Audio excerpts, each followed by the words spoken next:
Hello there, good morning, everybody. This is Pastor Shibu John from Toronto, Canada, on the 28th of September 2025. This morning, we are going to meditate from Psalms 24 and verse 7. Psalms 24 and verse 7.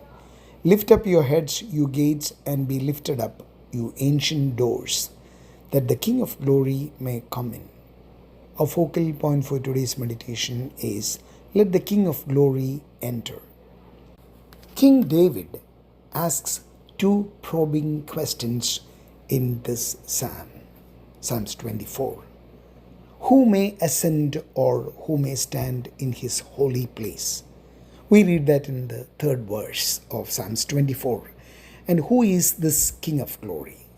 Verse 8.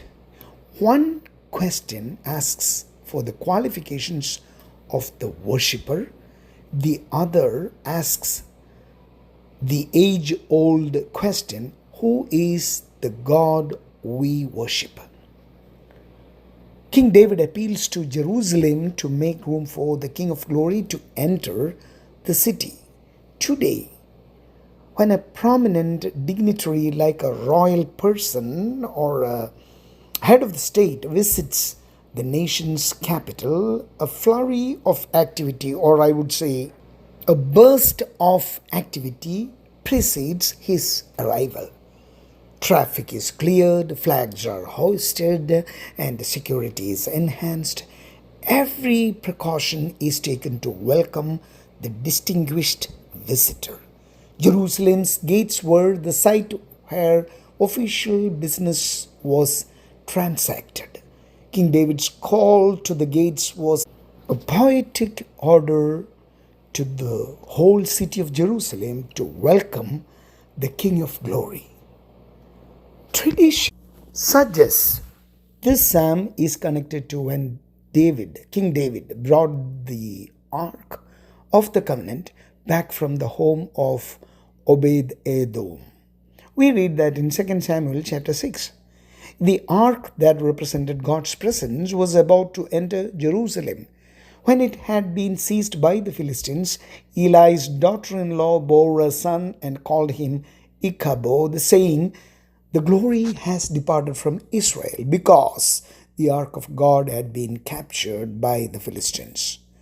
Now that the ark was about to enter Jerusalem, the glory of the King of heaven and earth was returning to Jerusalem. Who stands in his presence? That's the next question. Those who seek him. We read that in the 6th verse of Psalms 24. Those with clean hands and a pure heart, and those who have not lifted up their soul to an idol or sown deceitfully.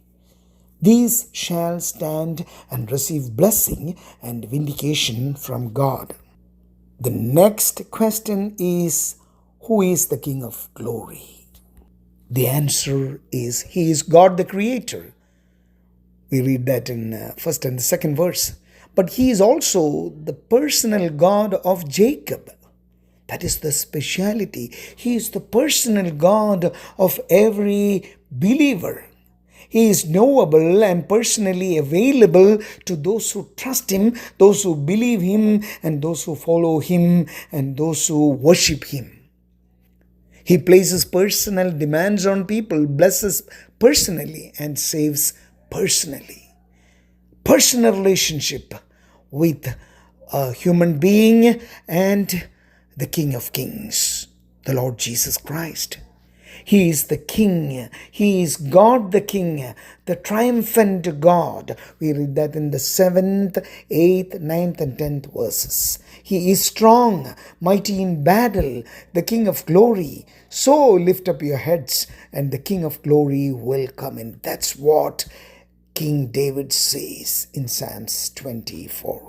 So let us worship and follow this strong, mighty in battle, the King of Glory throughout our life. And let us lift up our heads and the King of Glory will come in. Have a very blessed day and God be with you.